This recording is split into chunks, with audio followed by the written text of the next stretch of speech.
تا په جوړ خور خستا افغانستان رمضان دا ګلاب ګلاب افغانستان لسهرا جوړو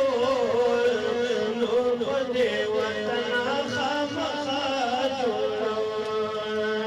اے نور لکه د آرام سرور کا جوړو نور خو دې وطن خامخا جوړو نیمه بیړۍ وشوه وطن چې په ورکې سوځي پرتو د لاسه په بارودو لور په لور کې سوځي دا ستا په هر یوه دښمن بس غوغا جوړو نور خو دې وطن خامخا جوړو نور لکینو آرام سرور کا جوړو نور خو دې وطن خامخا جوړو د ولس د خدمت دپاره د شهري نظم او ډیسپلین د ساتلو او برابرولو دپاره دغه وسایط چې نن موږ ته الله په خپل فضل و کرم راکړي دي په خدمت باندې ګمارلو توفیق الله راکړی دی دا به انشاءالله نن مربوطه مراجعو ته سپارل کیږي هغه ملګری هغه مجاهد هغه سرباز او هغه د ترافیکو یا د اطفایي یا د پولیسو عضوه چې دا وسیله دته سپارل کیږي دا یو امانت دا د دې دپاره دته سپارل کیږي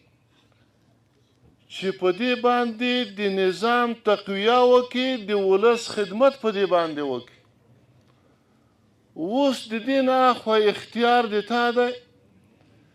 که دا په هغه طریقه باندې استعمالوي استخداموي چې په کومه طریقه تا ته سپارل شوی دی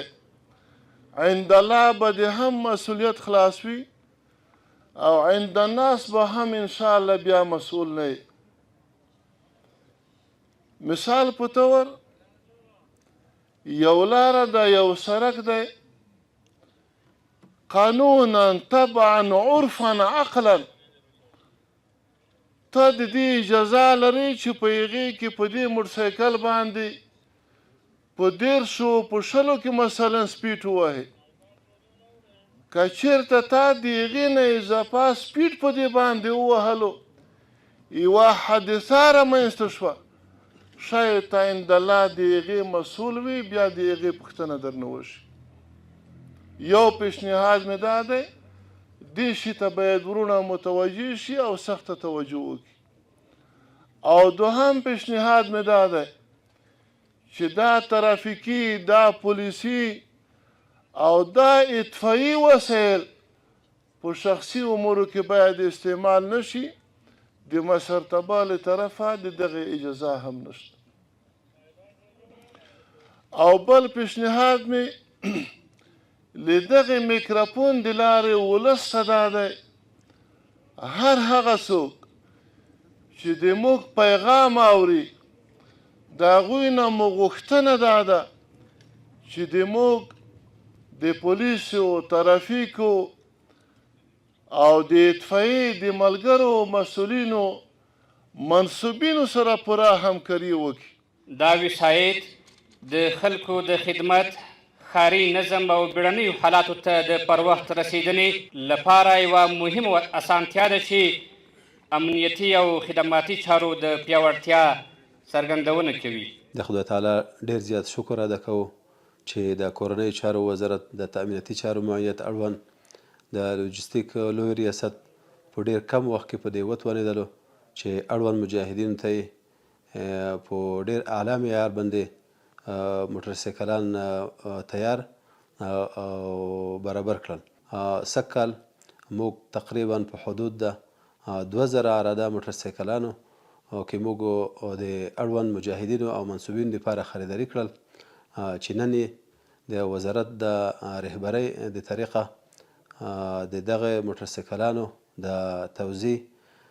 لړۍ رسما پیل شوه. نوموړی د رنګ تغییر هم د کورنیو چارو وزارت قدرمن وزیر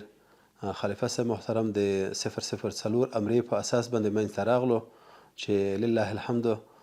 موږ د همغې د امریې د تعمیل په اساس باندې دغه لړۍ پیل کړه. د کورنیو چارو وزارت جزتمنو لپاره تقریبا 9 قسمه مختلف نوع رنګ انتخاب کړل شوی دی. لکه څه رقم ته چې د کورنیو چارو وزارت په هیواد کې یو مهم وزارت ګڼل کیږي او همداسې د ده هر څه باید ځانګړي وي. بناء دغه د وسایطو د رنګ بدلون یا تغییر هم په همدې اساس باندې منځته راغلو ترڅو د پولیسو خپل هغه مسلکیتوب او وړتیا ثابت شي ترڅو دوی جامعې ته ښه خدمات په ښه شان سره